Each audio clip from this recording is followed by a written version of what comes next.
तो आज हम बात करने वाले हैं 3 positives and 3 negatives about Honda Activa 6G BS6 variant. तो अगर आप भी एक्टिवा परचेस करने वाले हैं या तो फिर कोई भी स्कूटर परचेस करना चाहते हैं तो आपके लिए सबसे पहली priority I am 101% sure Activa पे ही जा रही होगी।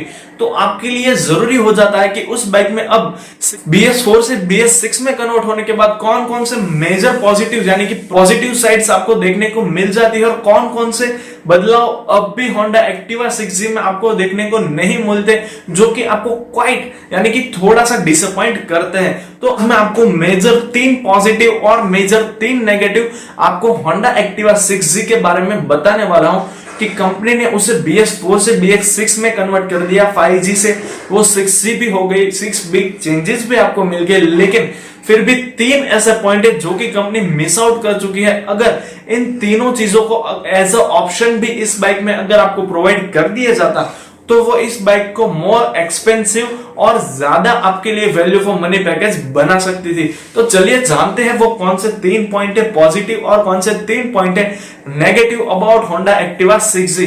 तो मैं हूं आपका होस्ट साहिल और आप सभी का तहे दिल से स्वागत है आपके अपने चैनल एसपीडी टॉक्स में। और आपको बता दूं चैनल सब्सक्राइब करना ना भूले प्लीज, ये मेरी आप सबसे रिक्वेस्ट है।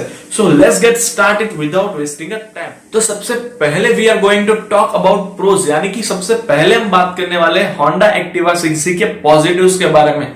तो सबसे पहला जो पॉजिटिव मुझे यहाँ पे लगा वो है अब इस बाइक में आपको टेलीस्कोपिक फ्रॉक सस्पेंशन अवेलेबल करवा दिया जाता है जो कि जो 5G आ रही थी उसके मुकाबले इसकी फ्रंट सस्पेंशन राइडिंग को और ज्यादा कंफर्टेबल कन्वीनियंट प्रोवाइड करके देता है। यानी कि अब इसका फ्रंट सस्पेंशन बिल्कुल ही चेंज हो चुका है। यहाँ पे आपको एक एडवांस टेक्नोलॉजी वाला फ्रॉक डिजाइन सस्पेंशन प्रोवाइड कर दिया जाता है क्योंकि जो इसके पहले वाले यानी कि BS4 वेरिएंट 5G थी 4G थी उन सभी बाइक से काफी हद तक ज्यादा comfortable and convenient riding provide करके देगा। और जो इसका रियर सस्पेंशन है वो पहले से ही काफी अच्छी परफॉर्मेंस निकाल के देता है, हालांकि उसे भी कंपनी ने पूरी तरीके से चेंज कर दिया है। यानी कि अब इस बाइक के जो सस्पेंशन ट्रैवल है और सस्पेंशन सेटअप है उसकी कंफर्टनेस पहले वाले वेरिएंट के मुकाबले काफी हद तक बढ़ चुकी है और ये आपको काफी प्रीमियम राइडिंग क्वालिटी प्रोवाइड करके देती है। अब अगर हम दूसरे पॉजिटिव पॉइंट की बात करें तो इन सेगमेंट इस स्कूटर में आपको सबसे ज्यादा रिफाइंड इंजन प्रोवाइड कर दिया जाता है। आप किसी भी स्कूटर को ले लीजिए जो कि 110 सीसी यानी कि आप होंडा एक्टिवा में आपको 110 सीसी का ही इंजन मिलता है। तो अगर आप कोई भी और स्कूटर पिक कर लीजिए और उसे होंडा एक्टिवा के इंजन के साथ उस स्कूटर का इंजन कंपेयर कर लीजिए, भले आप जेस्ट ले लीजिए, जुपिटर ले लीजिए, एक्सिस भी ले लीजिए इंक्लूडिंग जो कि 125 से बिलोंग करती है, लेकिन होंडा एक्टिवा 6G में आपको काफी ज्यादा रिलायबल मोटर प्रोवाइड कर दी जाती है with ESP and silent ignition start and stop system के साथ। यानी कि होंडा एक्टिवा का इंजन काफी ज्यादा रिफाइंड है और साथ ही साथ उस बाइक का जो सस्पेंशन सेटअप है वो भी काफी ज्यादा शानदार हो चुका है पहले वाली एक्टिवा 5G के मुकाबले।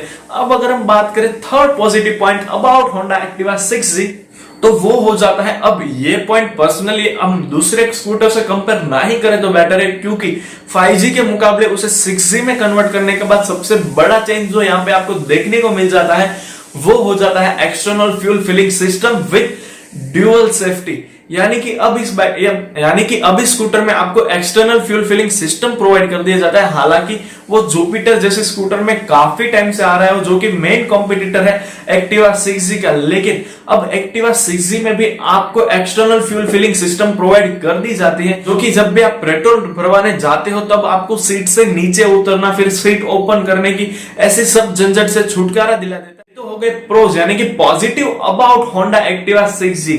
अब हम बात करते हैं नेगेटिव जो कि कंपनी इस बाइक में अभी भी अपग्रेड करना मिस आउट कर चुकी है। और सबसे बड़ा मिस आउट जो यहाँ पे आपको देखने को मिल जाता है वो है इस बाइक में आपको कोई भी डिस्क ब्रेक का ऑप्शन अवेलेबल नहीं करवा दिया जाता एज एन ऑप्शन। मैं यह नहीं बोल रहा कि आपको एक्टिवा 6G में बेस मॉडल से ही डिस्क ब्रेक अवेलेबल करवानी चाहिए, बट वहां पे कस्टमर्स के लिए एज अ ऑप्शन आप अगर कोई भी डिस्क ब्रेक वाला वेरिएंट अवेलेबल करवा देते तो वो इस स्कूटर को और ज्यादा वैल्यू फॉर मनी भी बना देता था और ज्यादा कस्टमर्स को अट्रैक्ट करने में भी काफी ज्यादा हेल्पफुल रहने वाला था।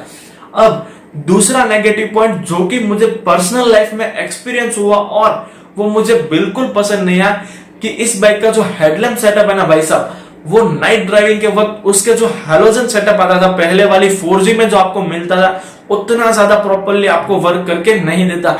नो डाउट इसमें आपको काफी शानदार एलईडी लाइट प्रोवाइड कर दी जाती है, जो कि इस बाइक के लुक्स को काफी स्टनिंग बना देती है। फिर भी जो इसके नाइट ड्राइविंग के वक्त इफेक्टिव लाइटिंग होती है वो इतनी ज्यादा इफेक्टिव नहीं है जितने की जब इसमें हैलोजन सिस्टम आता था उसमें मिलती थी। सो ये क्वाइट डिसअपॉइंट मुझे देखने को मिली होंडा एक्टिवा 6G में।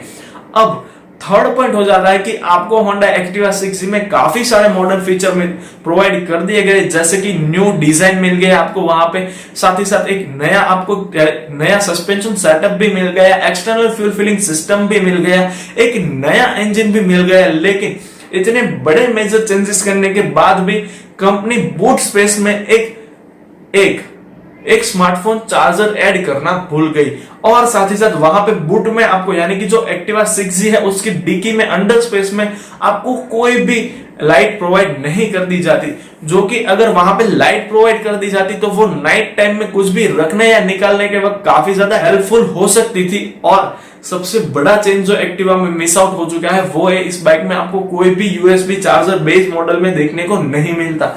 तो अगर यहाँ पे आपको यूएसबी चार्जर आपको बूट में अवेलेबल करवा दिया जाता तो स्पेशली यंग जनरेशन के लिए सबसे बड़ा फीचर हो जाता है कि आपको अपनी स्कूटी में फोन चार्ज करने का ऑप्शन मिल जाता है। तो अगर यहाँ पे कोई भी स्मार्टफोन चार्जर अवेलेबल करवा दिया जाता बूट में तो वो इस बाइक को और ज्यादा शानदार और ज्यादा वैल्यू फॉर मनी बना देता। तो ये तो मैंने आपको 3 पॉइंट बता दिए। अब एक और पॉइंट जब मैंने इस बाइक की टेस्ट राइड ली थी तब मुझे फील हुआ, वो है इस बाइक का थ्रॉटल रिस्पॉन्स। क्योंकि आप अगर एक्टिवा 5G चलाने के बाद एक्टिवा 6G पे कन्वर्ट होते हो तो आपको महसूस होगा कि अब उसका जो थ्रॉटल रिस्पॉन्स है वो उतना शानदार नहीं रहा जितना कि आपको एक्टिवा 5G में मिलता था। हालांकि वो काफी ज्यादा रिस्पॉन्सिव है उसका थ्रॉटल सिस्टम, फिर भी वो क्वाइट डिसअपॉइंट करता है आपको। जब आप सडन एक्सेलरेशन करते हो तो वहां पे जो उसका एक्सेलरेशन है वो आपको थोड़ा सा डिसअपॉइंट करने वाला है। और मैं आपको क्लियर आउट कर दूं कि एक्टिवा 6G को स्पेशली सिटी में चलाने के लिए डिजाइन किया गया है, और इस बाइक की जो मैक्सिमम टॉप स्पीड है वो अगर आप इस स्कूटर को 60 से 65 के बीच में चलाओगे तो ये आपको काफी ज्यादा कंफर्टेबल राइडिंग प्रोवाइड करके देने वाला है। अगर आप ये सोच रहे हो कि आप एक्टिवा से हाई स्पीड एक्सपेक्ट कर रहे हो तो वो बिल्कुल ही लाजमी नहीं होने वाला, क्योंकि इस स्कूटर को उतना ज्यादा तेज यानी कि अबव 70 चलाने के लिए बनाया नहीं गया। अब मैंने जब इसे चलाया था तो ये बहुत ही मेहनत और मशक्कत के बाद यानी कि बहुत ही हार्ड वर्क के बाद ये बहुत ही प्रॉब्लम के साथ 90 तक पहुंची थी, जो कि एक अच्छी खासी स्पीड लगती है। क्योंकि 110 सीसी इंजन के अकॉर्डिंग आपको 90 की टॉप स्पीड अगर प्रोवाइड कर दी जाए तो ये काफी ज्यादा शानदार है। लेकिन फिर भी आप इस बाइक को मैक्सिमम 65 या फिर 70 तक चलाएं तो ये आपको लंबे टाइम तक आपका साथ भी देगी और साथ ही साथ कंफर्टेबल एंड कन्वीनियंट राइडिंग भी प्रोवाइड कर देने वाली है। तो आई होप कि आपको समझ में आ गया होगा कि कौन कौन सी अब भी प्रॉब्लम आपको एक्टिवा 6G में देखने को मिलती है। अगर ये प्रॉब्लम आपकी प्रायोरिटी हो जाती है तो आप दूसरे ऑप्शन जैसे कि जुपिटर की और देख सकते हैं। और अगर आपको इन चीजों से कोई भी लेना देना नहीं है तो then Activa 6G is the best option for you. तो बस दोस्तों यही थी हमारी आज की वीडियो। आई होप दैट कि आपको वीडियो पसंद आई हो। तो ऐसे ही और वीडियो देखने के लिए चैनल लाइक शेयर और सब्सक्राइब करना ना भूलें। So thank you friends for watching this video till two the